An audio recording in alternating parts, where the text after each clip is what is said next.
اللہ کے نام سے شروع جو بڑا مہربان نہایت رحم فرمانے والا ہے۔ اے نبی صلی اللہ علیہ وآلہ وسلم، اللہ سے حسب سابق ڈرتے رہیں اور کافروں اور منافقوں کی بات کبھی نہ مانیں۔ بے شک اللہ خوب جاننے والا بڑی حکمت والا ہے۔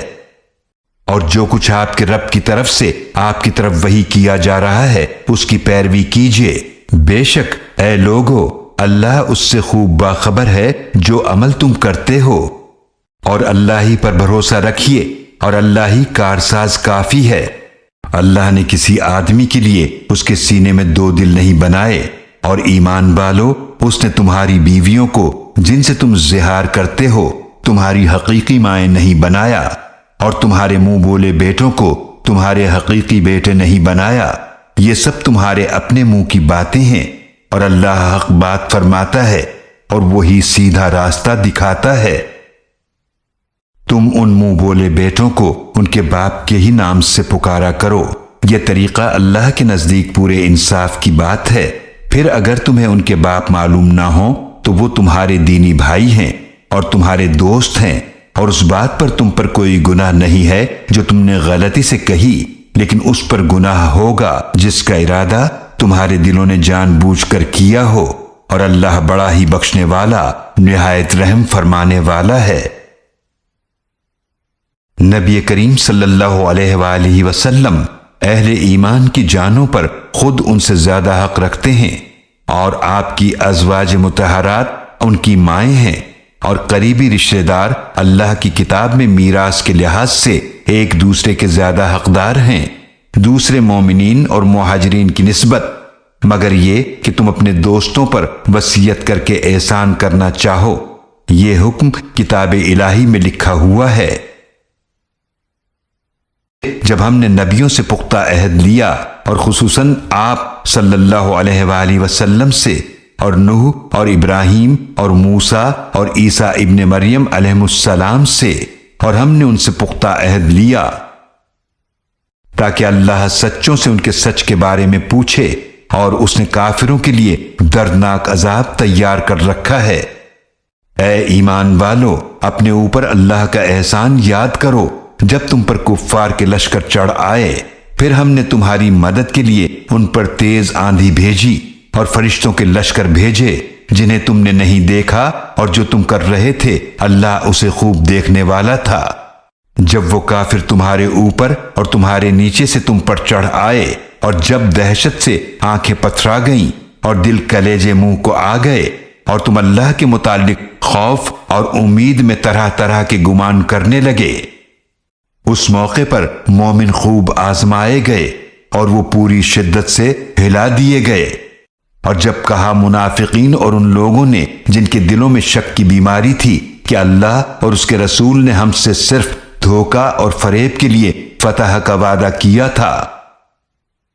اور جب انہی میں سے ایک گروہ نے کہا اے یثرب والو، تمہارے لیے یہاں ٹھہرنے کا کوئی موقع نہیں، جان عزیز ہے تو واپس اپنے گھروں کو چلے جاؤ، اور ان میں سے ایک گروہ نبی صلی اللہ علیہ وآلہ وسلم سے واپس جانے کی اجازت مانگ رہا تھا، یہ کہتے ہوئے کہ بے شک ہمارے گھر غیر محفوظ ہیں، حالانکہ وہ غیر محفوظ نہیں تھے، وہ تو صرف بھاگنا چاہتے تھے۔ اور اگر ان پر مدینے کے اطراف سے کفار کے لشکر گھس آتے، پھر ان سے فتنہ انگیزی میں پڑنے کا کہا جاتا تو یقیناً وہ ایسا کر گزرتے، اور اس میں صرف تھوڑی ہی دیر کرتے، اور یقیناً انہوں نے اس سے پہلے ضرور اللہ سے عہد کر رکھا تھا کہ وہ پیٹھ نہیں پھیریں گے، اور اللہ سے کیے ہوئے عہد کے متعلق باز پرس ہو کر رہے گی۔ اے نبی صلی اللہ علیہ وآلہ وسلم، آپ فرما دیجئے تمہیں بھاگنا ہرگز کوئی فائدہ نہ دے گا اگر تم موت سے یا قتل ہونے سے بھاگو، اور اس صورت میں تم زندگی کا تھوڑی سی مدت کے سوا کچھ فائدہ نہ اٹھا سکو گے۔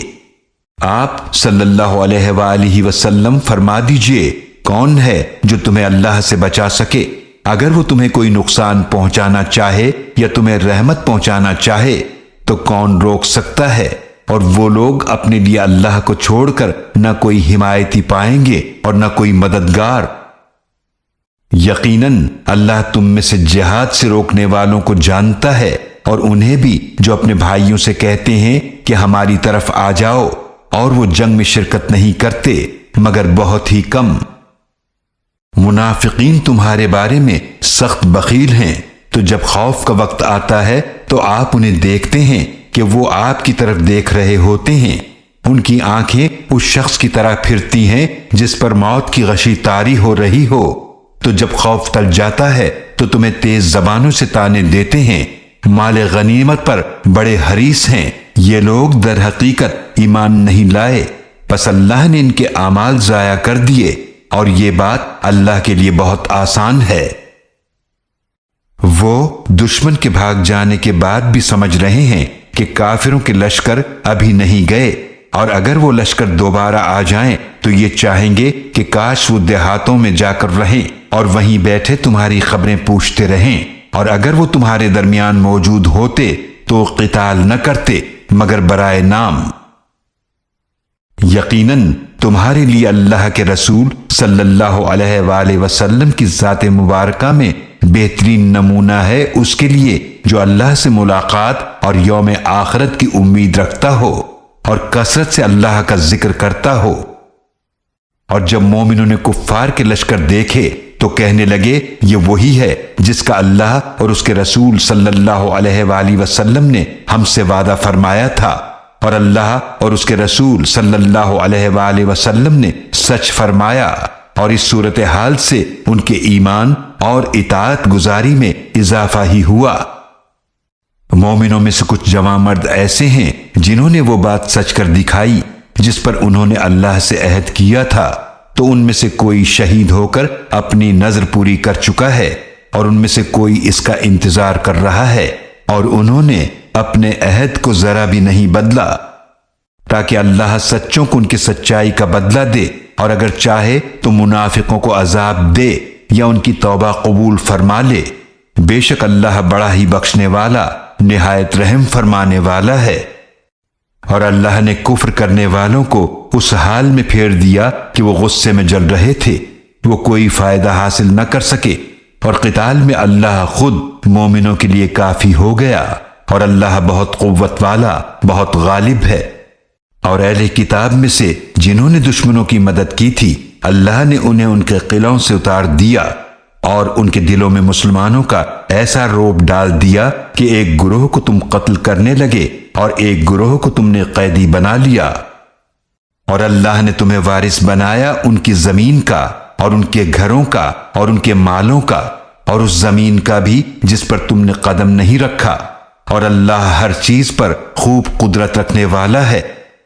اے نبی صلی اللہ علیہ وآلہ وسلم اپنی ازواج سے فرمائیے اگر تم دنیاوی زندگی اور اس کی زینت چاہتی ہو تو آؤ میں تمہیں کچھ مال دیتا ہوں اور تمہیں خوش اسلوبی سے رخصت کر دیتا ہوں، اور اگر تم چاہتی ہو اللہ اور اس کے رسول صلی اللہ علیہ وآلہ وسلم کو اور آخرت کے گھر کو، تو بے شک تم میں سے جو نیکی کرنے والیاں ہیں اللہ نے ان کے لیے اجر عظیم تیار کر رکھا ہے۔ اے نبی صلی اللہ علیہ وآلہ وسلم کی ازواج، اگر بالفرض تم میں سے کسی نے کھلی بے حیائی کا ارتکاب کیا اس کے لیے عذاب کو بڑھا کر دگنا کر دیا جائے گا، اور یہ بات اللہ کے لیے بالکل آسان ہے۔ اور تم میں سے جو اللہ اور اس کے رسول صلی اللہ علیہ وآلہ وسلم کی فرما برداری کرے اور نیک عمل کرے ہم اسے اس کا اجر بھی دگنا کر دیں گے، اور ہم نے اس کے لیے باعزت رزق تیار کر رکھا ہے۔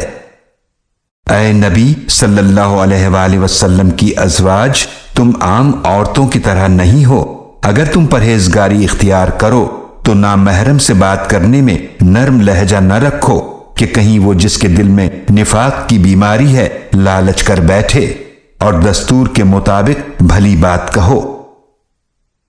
اور اپنے گھر میں ٹھہری رہو اور سابقہ جاہلیت کی طرح زینت کی نمائش نہ کرو، اور نماز قائم کرو اور زکوٰۃ ادا کرو، اور اللہ اور اس کے رسول صلی اللہ علیہ وآلہ وسلم کی اطاعت کرو،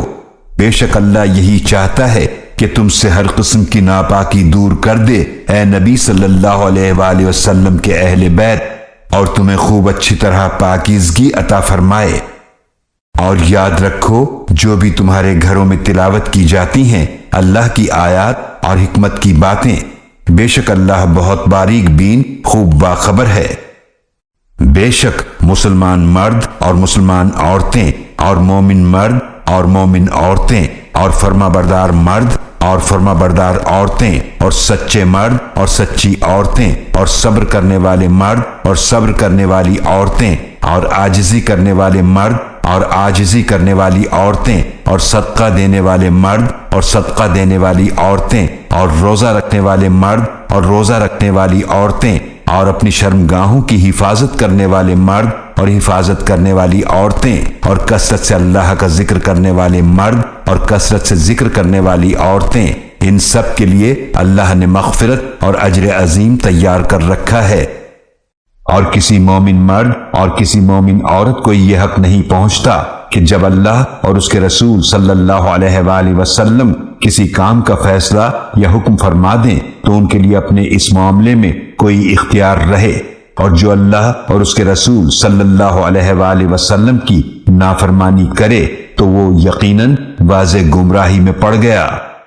اور اے حبیب صلی اللہ علیہ وآلہ وسلم، یاد کیجئے جب آپ صلی اللہ علیہ وآلہ وسلم نے اس شخص سے فرمایا جس پر اللہ نے احسان فرمایا، اور آپ صلی اللہ علیہ وآلہ وسلم نے بھی اس پر احسان فرمایا تھا کہ اپنی بیوی کو اپنے پاس زوجیت میں رو کے رکھ اور اللہ سے ڈر، اور آپ اپنے دل میں وہ بات پوشیدہ رکھے ہوئے تھے جسے اللہ ظاہر فرمانے والا تھا، اور آپ لوگوں کی طعنہ زنی سے ڈر رہے تھے، حالانکہ اللہ زیادہ حقدار ہے کہ آپ صلی اللہ علیہ وآلہ وسلم اس سے ڈریں۔ پھر جب زید نے اس خاتون کو طلاق دے کر اس سے تعلق ختم کر لیا تو ہم نے آپ صلی اللہ علیہ وآلہ وسلم کا اس سے نکاح کر دیا تاکہ مومنوں پر اپنے منہ بولے بیٹوں کی بیویوں سے نکاح کرنے کے بارے میں کوئی حرج نہ رہے جبکہ طلاق دے کر وہ ان سے تعلق ختم کر چکے ہوں، اور اللہ کا حکم تو پورا ہو کر ہی رہنے والا ہے۔ نبی صلی اللہ علیہ وآلہ وسلم پر کوئی حرج نہیں اس کام کے انجام دینے میں جو اللہ نے ان کے لیے طے فرما دیا ہے۔ یہی اللہ کی سنت رہی ہے ان انبیاء علیہم السلام کے لیے جو پہلے گزر چکے ہیں، اور اللہ کا حکم ایک قطعی طے شدہ فیصلہ ہوتا ہے۔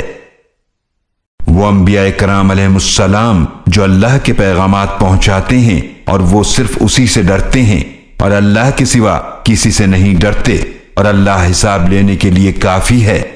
نہیں ہیں محمد رسول اللہ خاتم النبیین صلی اللہ علیہ وآلہ وصحابہ وسلم تمہارے مردوں میں سے کسی کے باپ، لیکن وہ اللہ کے رسول اور خاتم النبیین ہیں، اور اللہ ہر چیز کو خوب جاننے والا ہے۔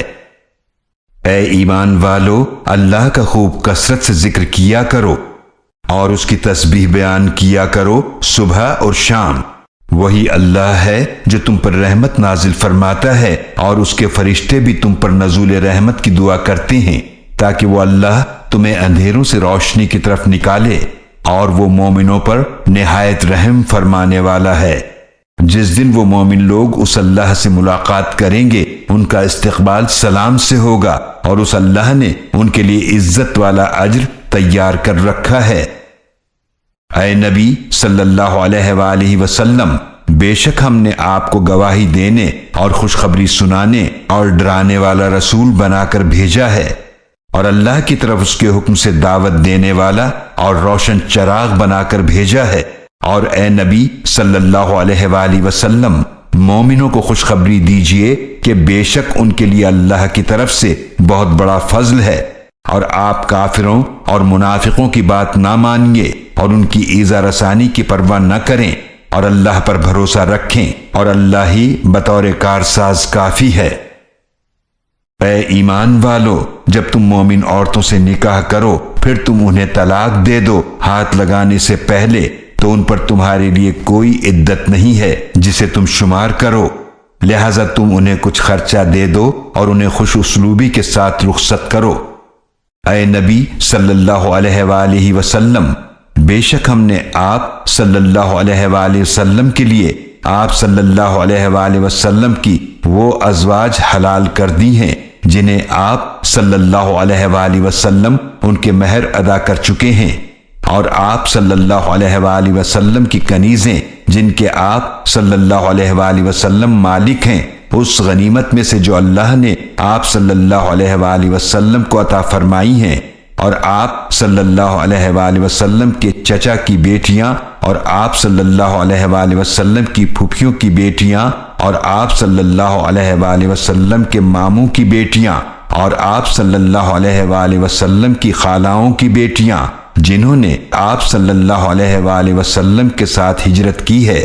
اور کوئی بھی مومن عورت اگر نکاح کرنے کے لیے اپنے آپ کو نبی صلی اللہ علیہ وآلہ وسلم کے لیے پیش کر دے، اگر نبی صلی اللہ علیہ وآلہ وسلم بھی اس سے نکاح کرنا چاہیں، یہ اجازت صرف آپ صلی اللہ علیہ وآلہ وسلم کے لیے خاص ہے کہ بغیر مہر نکاح کر سکتے ہیں، دوسرے مومنوں کے لیے نہیں۔ یقیناً ہمیں معلوم ہے جو ہم نے ان مومنوں پر ان کی بیویوں اور کنیزوں کے بارے میں مقرر کیا ہے، جبکہ آپ صلی اللہ علیہ وآلہ وسلم کے لیے رعایت رکھی ہے تاکہ آپ صلی اللہ علیہ وآلہ وسلم پر کوئی تنگی نہ رہے، اور اللہ بہت بخشنے والا نہایت رحم فرمانے والا ہے۔ آپ صلی اللہ علیہ وآلہ وسلم ان ازواج میں سے جس کو چاہیں باری میں الگ رکھیں اور جسے چاہیں اپنے پاس رکھیں، اور جسے آپ صلی اللہ علیہ وآلہ وسلم نے کنارے کر دیا ہو، آپ صلی اللہ علیہ وآلہ وسلم کو اختیار ہے اگر اسے آپ صلی اللہ علیہ وآلہ وسلم پھر اپنے پاس بلانا چاہیں تو آپ صلی اللہ علیہ وآلہ وسلم پر کچھ مضائقہ نہیں۔ اس طریقے میں اس بات کی زیادہ توقع ہے کہ ان سب کی آنکھیں ٹھنڈی رہیں گی اور وہ غمگین نہیں ہوں گی، اور وہ سب اس سے راضی رہیں گی جو کچھ آپ انہیں دیں۔ اور لوگوں، اللہ جانتا ہے جو کچھ تمہارے دلوں میں ہے، اور اللہ خوب جاننے والا بڑا حلم والا ہے۔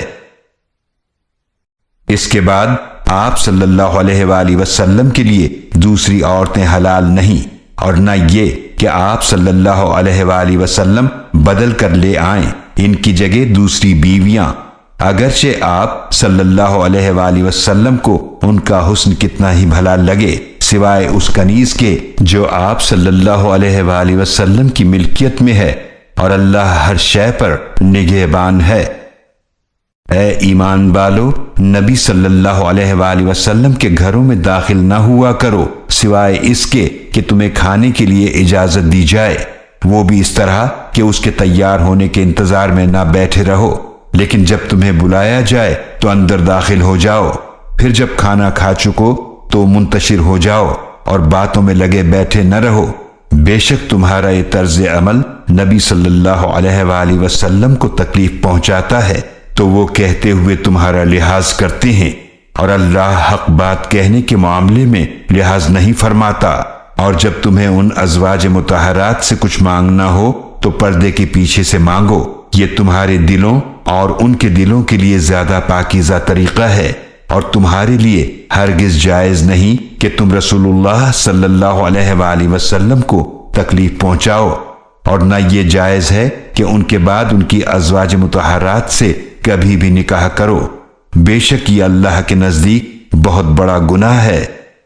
اگر تم کسی چیز کو ظاہر کرو یا اسے چھپاؤ تو بے شک اللہ ہر شے کو خوب جاننے والا ہے۔ ان ازواج مطہرات پر پردہ نہ کرنے میں کوئی حرج نہیں، اپنے باپوں سے اور نہ اپنے بیٹوں سے اور نہ اپنے بھائیوں سے اور نہ اپنے بھتیجوں سے اور نہ اپنے بھانجوں سے اور نہ اپنی جیسی عورتوں سے اور نہ اپنی کنیزوں سے، اور اے ازواج نبی صلی اللہ علیہ وآلہ وسلم، اللہ کی نافرمانی سے ڈرو، بے شک اللہ ہر چیز پر گواہ ہے۔ بے شک اللہ اور اس کے فرشتے نبی کریم صلی اللہ علیہ وآلہ وسلم پر درود بھیجتے ہیں۔ اے ایمان والو، تم بھی ان پر درود بھیجو اور خوب سلام بھیجو۔ بے شک جو لوگ اللہ اور اس کے رسول صلی اللہ علیہ وآلہ وسلم کو اذیت پہنچاتے ہیں، اللہ نے ان پر دنیا اور آخرت میں لعنت کی ہے، اور اس نے ان کے لیے ذلت والا عذاب تیار کر رکھا ہے۔ اور جو لوگ مومن مردوں اور مومن عورتوں کو اذیت پہنچاتے ہیں بغیر اس کے کہ انہوں نے کچھ قصور کیا ہو، تو یقیناً انہوں نے بہتان اور واضح گناہ کا بوجھ اٹھایا۔ اے نبی صلی اللہ علیہ وآلہ وسلم، آپ اپنی ازواج مطہرات سے فرما دیں اور اپنی صاحبزادیوں سے اور مومنوں کی عورتوں سے کہ وہ اپنی چادروں کا ایک حصہ اپنے اوپر سے لٹکا لیا کریں۔ یہ پردہ اس کے زیادہ قریب ہے کہ وہ پہچان لی جائیں کہ وہ شریف عورتیں ہیں، تو انہیں ستایا نہ جائے، اور اللہ بہت بخشنے والا نہایت رحم فرمانے والا ہے۔ اگر منافقین باز نہ آئے اور وہ لوگ جن کے دلوں میں شک کی بیماری ہے اور مدینے میں افواہیں پھیلانے والے، تو ہم آپ صلی اللہ علیہ وآلہ وسلم کو ضرور ان پر مسلط کر دیں گے، پھر وہ آپ کے ساتھ اس شہر مدینہ میں تھوڑے ہی دن رہ پائیں گے، اس حال میں کہ لعنت کیے ہوئے جہاں کہیں وہ پائے جائیں پکڑ لیے جائیں اور بری طرح ٹکڑے ٹکڑے کر کے قتل کر دیے جائیں۔ یہی اللہ کی سنت رہی ہے ان کے بارے میں جو پہلے گزر چکے ہیں، اور آپ اللہ کی سنت میں ہرگز کوئی تبدیلی نہیں پائیں گے۔ لوگ آپ صلی اللہ علیہ وآلہ وسلم سے قیامت کے بارے میں سوال کرتے ہیں، آپ صلی اللہ علیہ وآلہ وسلم فرما دیجئے، بے شک اس کا علم تو اللہ ہی کے پاس ہے، اور اے مخاطب تمہیں کیا معلوم شاید کہ قیامت قریب ہی ہو۔ بے شک اللہ نے کافروں پر لعنت کی ہے اور ان کے لیے بھڑکتی آگ کا عذاب تیار کر رکھا ہے، وہ اس میں ہمیشہ ہمیشہ رہیں گے، وہ نہ کوئی حمایت کرنے والا پائیں گے اور نہ کوئی مددگار۔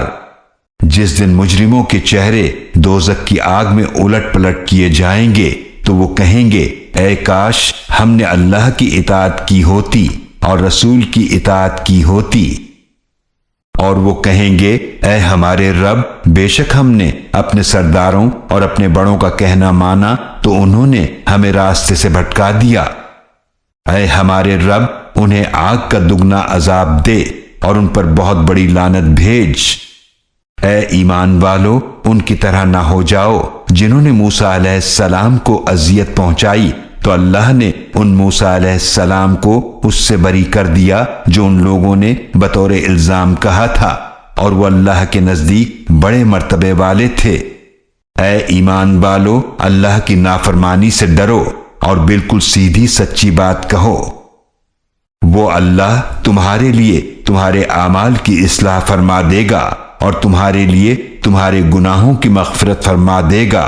اور جو اللہ اور اس کے رسول صلی اللہ علیہ وآلہ وسلم کی اطاعت کرے تو یقیناً اس نے بہت عظیم کامیابی حاصل کی۔ بے شک ہم نے احکام کی امانت کو آسمانوں پر پیش کیا اور زمینوں پر اور پہاڑوں پر، تو انہوں نے اس ذمہ داری کے اٹھانے سے انکار کر دیا اور وہ اس سے ڈر گئے، اور انسان نے اسے اٹھا لیا۔ بے شک وہ بڑا ظالم اور بڑا نادان ہے۔ تاکہ اللہ منافق مردوں اور منافق عورتوں کو عذاب دے، اور مشرک مردوں اور مشرک عورتوں کو بھی، اور اللہ مومن مردوں اور مومن عورتوں کی توبہ قبول فرمائے، اور اللہ بہت بخشنے والا نہایت رحم فرمانے والا ہے۔